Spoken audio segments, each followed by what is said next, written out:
And welcome back to the channel where we talk about only good comics. I'm Brant, and this is Friday First. This is that series where we talk about those brand new number one issues, new character debuts, new story arcs, and the like. This is for books that are coming out technically on December 26th because obviously the Wednesday next week is a holiday. It's Christmas Day, so not going to get any comics then. So it'd be the 26th, possibly the 27th, but is what it is. So next week's show will be the last show of the year, and I probably won't have been able to read any of the books from this week. Just a heads up, it's just going to be looking forward to the first batch of books for the new year next week. So what I am going to try to do though is the holiday episode I keep promising. I'm going to try to post that on Monday, wearing my trusty little Santa cap to get in the spirit of things. So hopefully that'll come out Monday. But right now we're going to talk about the books that are coming out next week. I've only had a chance to read 3 of the books that came out this week. 3 of the first issues. So I'm going to talk about those first. Then we'll get into the books that are coming out next week. And then I'll share some other most anticipated books as well as usual. If you are enjoying this channel, if you're enjoying this show, this is episode 63 of this show, by the way. And I've only missed 1 week in that entire time. So I'm pretty proud of that. But of course, subscribe so you get all the episodes in your notifications and all that good stuff. But let's get into those recaps of the books that came out this week. So the first one I'm going to talk about is New Gods issue number 1, obviously from DC Comics. This is written by Ron V with art by Jorge Fornes and Evan Cagle, also doing art on this book. So this is kind of in the wake of Darkseid's death, and now because Darkseid died, there's a new god that is going to be birthed. Now this child is on Earth, as it turns out, and Orion, who is... It's a convoluted history. If you don't know the new gods, basically Orion thought he was the Highfather's son, and he's actually Darkseid's son. So he serves the new gods, but he's from Apocalypse. It's this whole thing. Anyway, he always follows orders without fail, and he has been tasked with killing this child so it cannot rise up and cause this apocalypse. Basically, it's a prophetic thing from Metron, who is this prophecy god, this Doomcrow, as they call him in the book. And so Orion in this issue goes to Mr. Miracle for help to stop him or to take this child and hide him, because he's an escape artist and this is what he does. But he's just had a new child himself with Big Barda, and they're trying to, manage their life, and he doesn't really want to get involved with this. But anyway, this is the story that we're going into. I thought it was pretty interesting. It was a slow build up to this reveal, this part of the story, which is the meat of the story. The stuff when Mr. Miracle comes into play, and we see him like trying to take care of the child, trying to change his diaper, all this stuff. Big Barda just kind of exhausted, and all this stuff with Mr. Miracle. That's the interesting stuff. The stuff with the new gods and the Highfather and kind of the explanation that we get at the beginning was a little bit boring. But if the main series is about Mr. Miracle trying to protect this kid, go on the run and stuff, and managing his life in between, I think that could be an interesting story. So I'm a little iffy on this. I'm going to give it another issue and see how it goes. But like I said, there are parts of it I enjoyed, parts of it I thought were a little slow. So we'll see how it is going forward. Next book I'm going to talk about is Green Lantern Green Arrow, World's Finest Special. This was a one-shot book that had a story kind of set back in time as Green Lantern, Hal Jordan, and Oliver Queen go on a road trip together. And then we get a backup story with Barry Allen later. But all this happens way back when, before they've even met Deathstroke. So it is a period piece. It's an oversized one-shot. This is written by Jeremy Adams, who is one of my current favorite writers. Art by Lucas Meyer, colors by Marcelo Maiolo, and letters by Lucas Catoni. So the road trip started, fun. You got this classic, Ollie and Hal kind of humor. Ollie just wants to get back to Dinah. Hal's like, let's stop at this house made of licorice, all this stuff, and they get attacked. And they get attacked by the one and only Deathstroke, but they have no idea who he is. So then it's automatically known that, oh, this is not set now. This is set back then. And the story actually continues. It tells you exactly which issue the story continues by the end of this book in a classic New Teen Titans issue from the 80s. So it's that kind of thing. It's a period piece, but it's a very enjoyable period piece. It was written very well. The backup story with Barry also featured Hal, and it tied into the first story. So it was just, if you love these classic Justice League characters, you're going to really enjoy this. If you like Jeremy Adams' writing, if you like good art, you're going to enjoy this book. Do you need to read this? Absolutely not. But if you're a fan of any of those things, you'll want to read it. I did enjoy it. I didn't feel like my time was wasted. It was just this fun little side story that I, got my enjoyment from. So that's what it is, and that's all it needs to be, and that's fine. All right, so the last book I'm going to talk about for the recaps is TVA issue number 1, Time Variance Authority. If you're not familiar with the TVA, it is heavily featured in the Loki TV series on Disney Plus. And honestly, if you've not watched that or any of the MCU stuff that involves the TVA and Kang and all of that stuff, or if you've not read Spider-Gwen, you might be lost here. You might not know exactly what's going on. It really does reference all of that stuff quite heavily.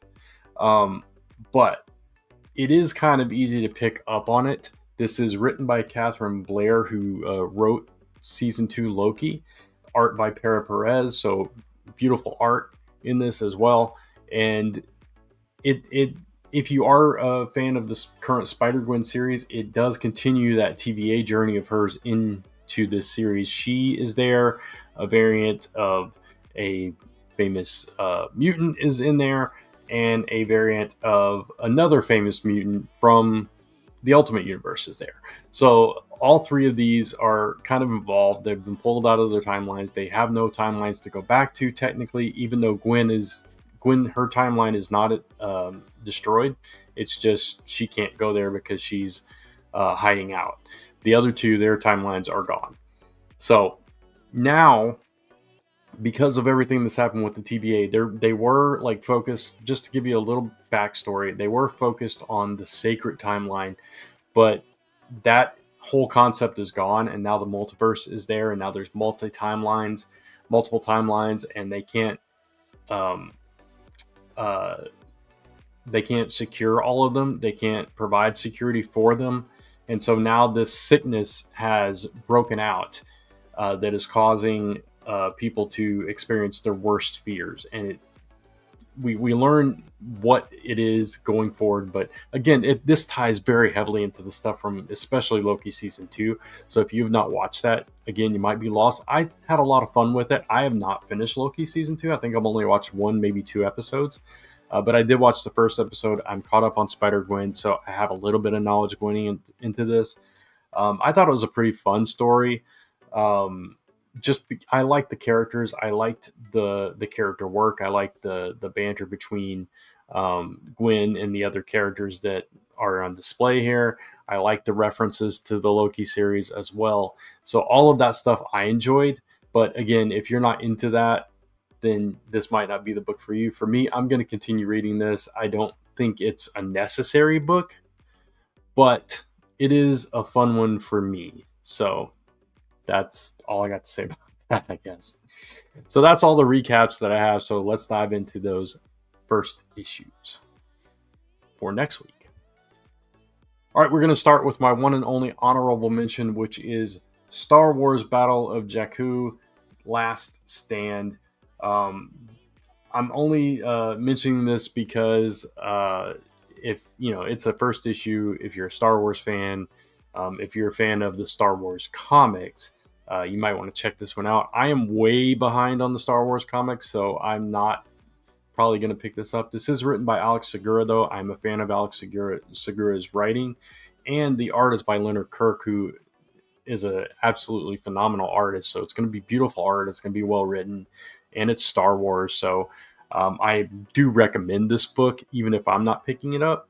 But it is what it is, and it's you got Lando Calrissian, you got the return of Han Solo in this book, so there's a lot of big things going on in this issue. So again, if you're a major Star Wars fan, you definitely want to check this one out.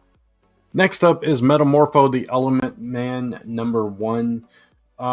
This is written by Al Ewing with art by Steve Lieber.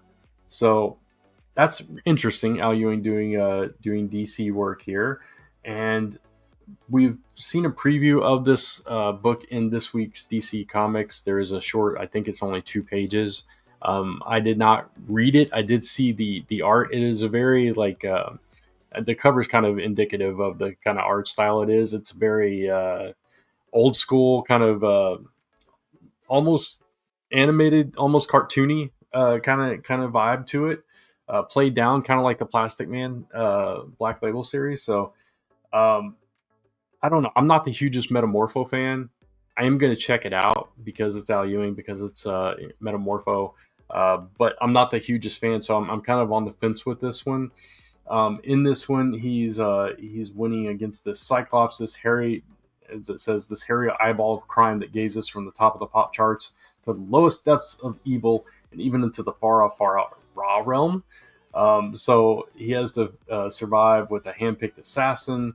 And that's just kind of setting the tone for the book in this first issue. So I really don't know what to expect from this book. So I'm going to give it a possibly good. But again, I am going to check it out because it's Al Ewing, and we'll see what it has to offer. This is another one that's probably not for me, but I definitely wanted to point it out for all the Ghost Rider fans.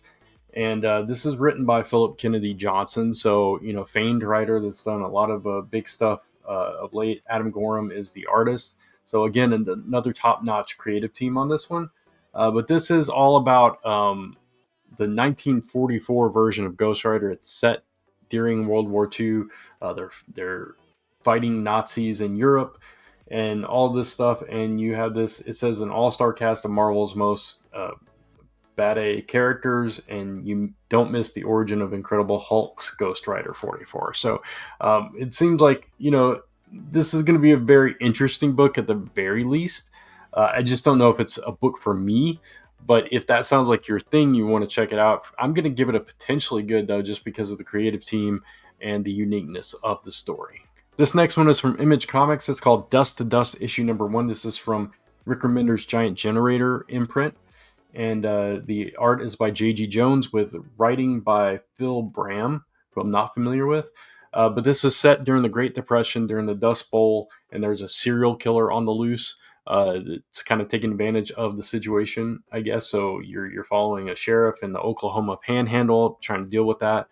Giant Generator puts out some strong books, and so I'm curious about this one. I like this time period to tell stories in. This specific, the Dust Bowl and everything. It's an interesting, time period and interesting location for this time period as well. So I'm curious about this one. I'm definitely going to check out the first issue, and I'm going to give this one also a potentially good. But like I said, Giant Generator is doing some strong stuff, so we'll see what this one's all about. Next up from Marvel, we have Sabretooth, The Dead Don't Talk, issue #1. This is written by Frank Thierry with art by Michael Maria. If I'm pronouncing that correctly, I apologize if that's a typo or if I'm mispronouncing it. But so this one is set in the past. We're following Mad Dog Murphy. There's this person that is alive from this 1900s picture, and it's this untold tale from Logan's past involving Sabretooth. It's Sabretooth and Wolverine set in the past, their classic battles, and we're going to see what this one is all about. It says there's secrets from the past that are revealed, and it may affect what's going on in the present for Wolverine. So maybe this is leading to something going forward. I really don't know. I didn't even know this was coming out. I don't know what it's all about, but I'm curious. I am reading the current Wolverine series, so I'm going to check it out and see what's going on with it, and I'm going to give it a possibly good, just because with these kind of books, especially with we see so much Wolverine and Sabretooth, you never know, what you're going to get. So possibly good for me. This one I kind of just tossed in there also from Image Comics, Void Rivals issue number 15. And I'm putting this in here because it's the Hot Rod issue. Hot Rod is the full focus of this.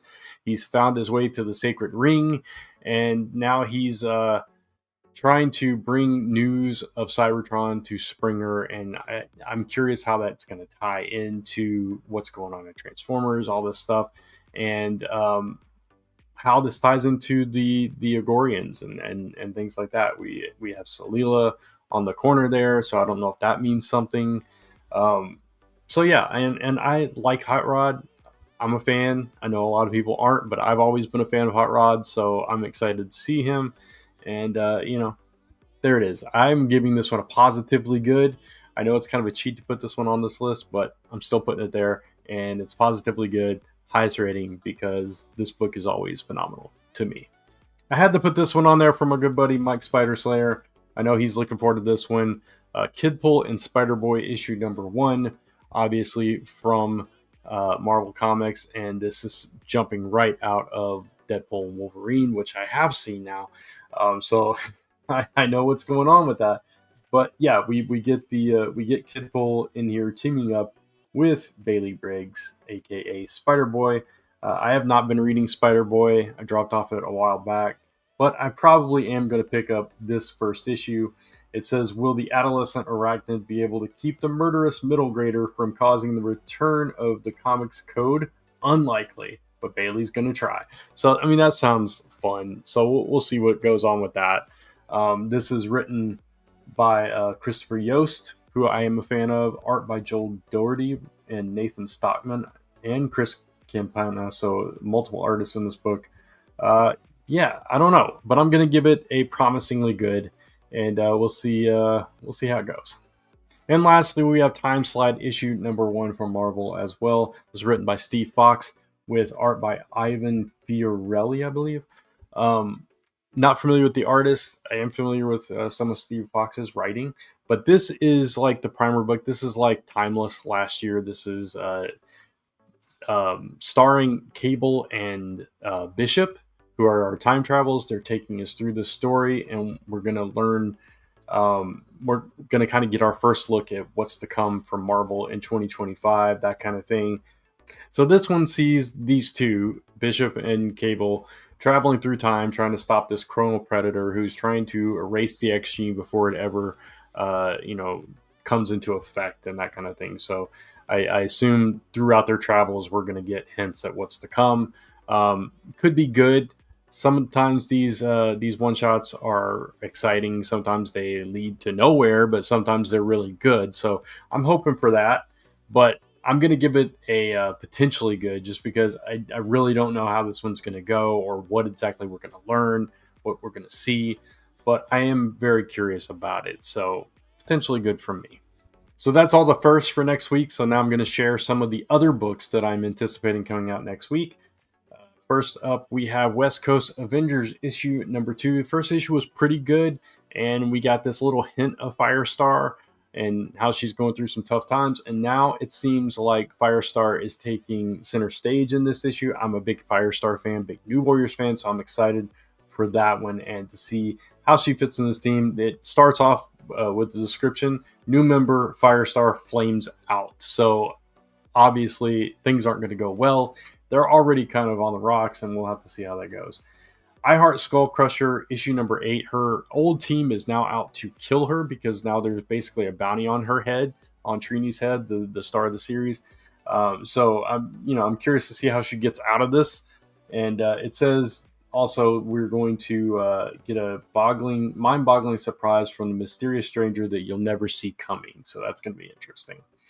Rogue Sun issue 24 is the end of this story arc. These supernatural forces are coming against Rogue Sun, and he's got to take on the Philistine, and the divinity is faced with an unexpected, life-altering decision in this issue. So I'm curious to see how this one wraps up.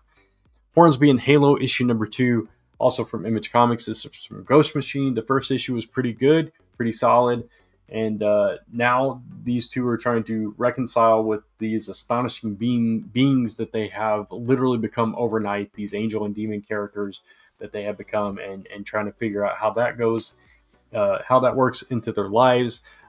These are 13-year-olds that are, suddenly now these supernatural beings. That concept is near and dear to my heart. That's very similar to the way my last Ember character kind of is. So I'm very curious to see where this one goes. Uncanny Valley issue number 7.